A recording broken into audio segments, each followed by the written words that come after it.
So according to the Pentagon, there are no offensive biological weapons. Oh, nice. I don't need my biological weapons telling unsavory jokes. That would be great. But what do you mean by offensive biological weapons? Aren't by nature all biological weapons offensive?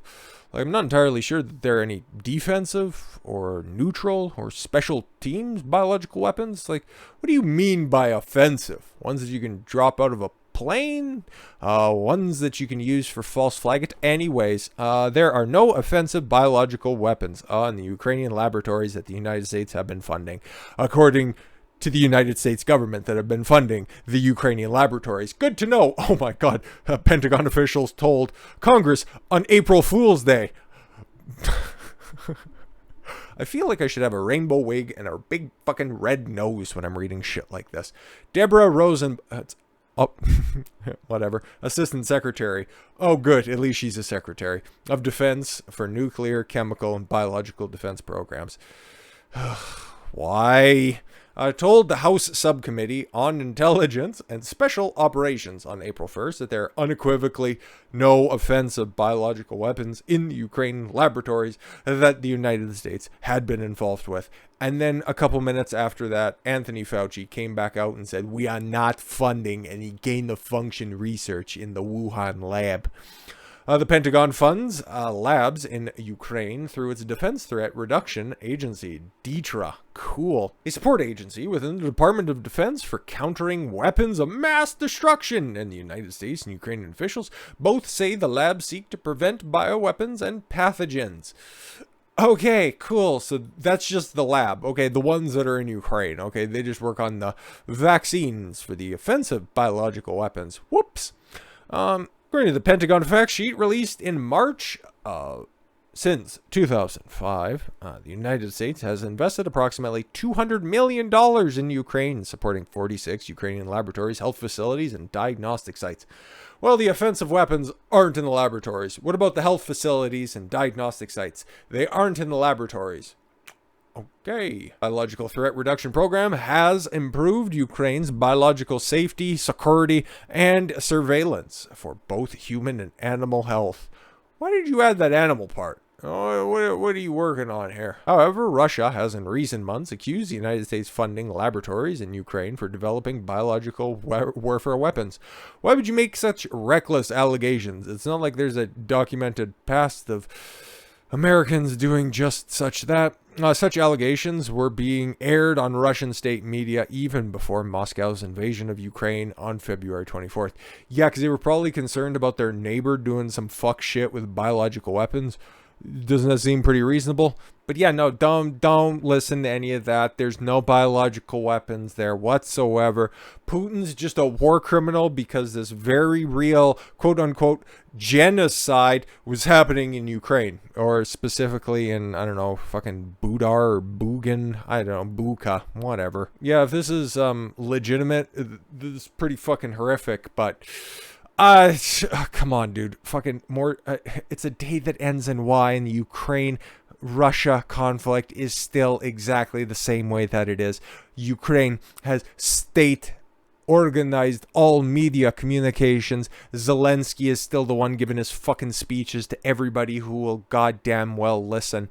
So I'll take this with a heaping helping, a bucket, a fucking Ukrainian sackful of salt, okay?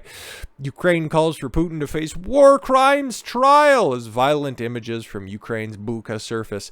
Oh, is that where the Russian soldiers who got shot and tortured in the legs, is that where they were being held? Oh, okay. Nothing about that, though. Don't talk about that. Don't bring up war crimes of that very real, very verified, very publicized on Ukraine television. Any of that video, though. Just totally believe these still images and, you know, all of the miraculous discoveries that we found in Bucha, which is where exactly? And why just in this one town, okay? Of all the different places that are being shelled, like confirmed conflict zones, why a small town? Why? Images from the Ukrainian town of Bucha show bodies lying dead in the street with some thrown in hastily dug graves, following the Ukrainian government saying they have retaken the city. So it's a town or a city? What are we doing here? Russian officials have denied killing civilians in Bucha, while Ukrainian President Zelensky has accused Russia of committing genocide. Oh my god, what is it? Fucking skies blue, grasses green, Zelensky's yelling genocide. Addressing reporters as he arrived to the White House on Monday, Biden referred to Putin as brutal. He was talking about the fart that he ripped in the limo on the way over, and called for war crimes trial against the Russian leader. Cool. I'm glad you're not flying off the handle when it comes to these vague allegations.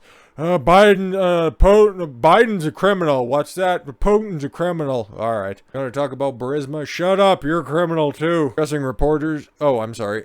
You may remember I got criticized for calling Putin a war criminal. Well, now we have no evidence that he's a war criminal, so told you so. Great. He's every fucking Me Too case literally ever. Biden said, referring to when he first gave Putin the label on March 16th, and then he immediately walked it back. When the truth of the matter, we saw what happened in Bucha. This warrants him. He is a war criminal. That's nice. So, none of this really makes sense, okay? Because they have a vague description as to where Bucha is. It's like, okay, maybe it's a suburb of Kiev, but it's on the wrong side of Kiev, okay? It's in the northwest of the Ukraine capital. Everywhere that Russia's attacking, it's in the northeast and to the southeast. So why would they go off course just to do this, okay? Not saying it's not real, and I'm not saying that, that this couldn't have happened, but there are more red flags than there would have been from the Russian army some 40 years ago. Oh, we have to gather the information, Biden added. I'm just going to go ahead and poison the well by calling him a war criminal, but we got to get some information and some evidence before we can actually validate these claims. Great. Wonderful. So it's like, this is the first time that I've heard about this. It could be bad and could suck. We have to continue to provide Ukraine with the weapons that they need. Oh, okay, cool. So we want to go ahead and help them start and foment this war and just prolong it because we just need something to obfuscate from our failures at home. Everybody realizes this at this point. I don't think I'm fucking breaking any news on that.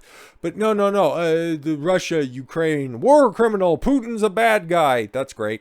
But just continued to slowly escalate it until those totally not real biological weapons just magically happened because the Ukrainians were attacked after the Russian thieves came in and they unleashed a biological weapon. Where did they get that from? A Ukrainian laboratory. Oh, okay, the ones that didn't have the bioweapons. Wait. It's like, oh, okay, from the west of the country. Oh, okay, cool. Yeah, don't worry about any of that. Okay, the fucking details are tough for these people. When asked if he would move to impose more sanctions that didn't work, Biden said, I'm seeking more sanctions, yes. What could you do? What could you sanction at this point, okay? Wheat prices are going through the fucking roof, okay? Your gas prices, you're negotiating and trying to fucking build more railroads, okay? I wonder if I can get the old FDR plan to get some more of those slants into the fucking work camps so we can build some more railways. And it's like, probably ain't gonna work for you, Joe, but nice thinking, because you do idolize FDR, after all, the last openly racist president. Unless you want to misconstrue some of your own fucking off-the-cuff interviews, but whatever. Maybe that's what you'll get to, considering you like to call everybody else a war criminal. That's what you'll get, some of those January 6th detainees who are finally getting their very real, very honest sentences. Yeah, 90 days for a fucking walk in the Capitol. Hopefully they already got time served, but whatever. Dead people have been found in barrels, basements, strangled, tortures, said Zelensky, who again called for Russia to move quickly to negotiate an agreement to end the war. You first, President Photo Op. Again, these are big claims. Got any receipts for this? Moscow has denied the allegations, saying the recorded scenes of death in Bucha are staged. Oh my god. They're all crisis actors, people. Are the photos and videos published by the Kiev regime allegedly testifying the crimes of Russian servicemen in the city of Bucha, Kiev region, are another provocation. Russia's defense ministry, yes, a fucking Baghdad Bob here, said the statement called the footage another staged performance by the Kiev regime for the Western media. Yeah, well, that's all right. We got this information from the ghost of Kiev, okay? Don't worry about any of this. But I want to see what else Zelensky's up to, because Somebody's got to. Somebody's got to press back on this fucking weirdo. What's he talking about? Okay, because, Russia's got to get to negotiation table. Like, you should be, but alright, weird. How about you just try to make contact with Putin? No, he's a war criminal. Okay, cool, I see what you're doing here. But a post-war Ukraine will be like Israel. Cool. Now we just need to complement the Middle East nanny state. Now we just need a little kid in the fucking middle of Eastern Europe. Great. That sounds wonderful. Should we also install the fucking Iron Dome for you for your own fucking narcissistic fantasy land that you like to preside over? Would you like to do that as well? Won't be liberal European. What the fuck are you complaining about then? Okay? Because that's part of the negotiations that you can have with Putin right now, okay? Maintain your neutrality, okay? Most of the Scandinavian countries, okay, Switzerland maintains their neutrality. They don't join NATO. They don't join, well, they're de facto a part of the European Union, but they don't join NATO, the military fucking group of that, because of their neutrality, okay? And they don't have any extensive fucking military or any sort of safety provisions because their neutrality ensures that. But you're such a spastic bastard where you think that, oh, it needs to be like Israel. Great. Where everybody hates you. Because you're Jewish, doesn't mean that you get to play fucking identity politics like this, you weirdo. Ukrainian president, idiot, said on Tuesday, post-war Ukraine will likely be modeled as a big Israel. Great. In terms of security with self-protection and will no longer be a liberal European city. Wait, back that up for a second. Israel has self-protection? Okay. Defense spending has would like to know your location. Ukraine will definitely not be what we wanted it to be from the beginning. It is impossible. Absolutely liberal European. It will not be like that. Ukraine will definitely come from the strength of every house, every building, every person, Zelensky said at the press briefing.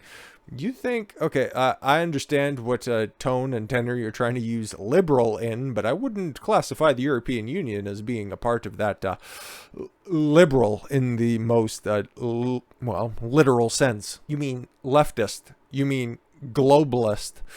We will become a big Israel with its own face, with a big hook nose. We will not be surprised if we have representatives in the armed forces or National Guard and cinemas, supermarkets, and people with weapons. If you're neutral, you don't need to fucking spaz. This guy is such a fucking daydreamer. Oh my god. And a fearmonger. I am confident that the question of security will be the issue number one in the next 10 years. I am sure of it. He added that he would not, however, allow it to turn into an authoritarian state.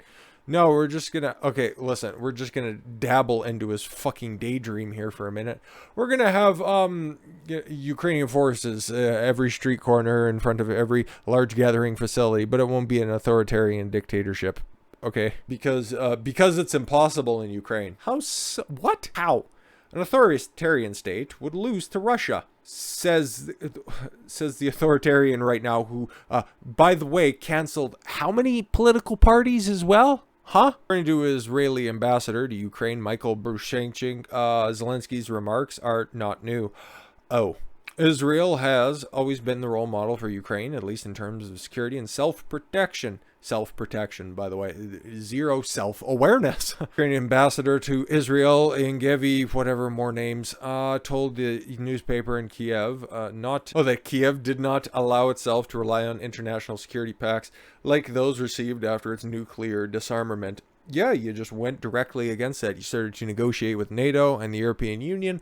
Hence why Russia was starting to get just a little bit too nervous, and they started to see the writing on the walls. Ergo, Crimea, ergo this invasion as well. So we'll see where it goes after this. I don't know. I can't even fucking read the tea leaves on this one, because these two guys should be sitting down to the table. Seems like you have a lot in fucking common, but again, like Fauci, you just like the spotlight just a little bit too much there, Big Zell. With all that said, thank you all very much for the gift of your time. I've been Don Consuelo. I want you to follow your gut and get after it. Take care, everyone.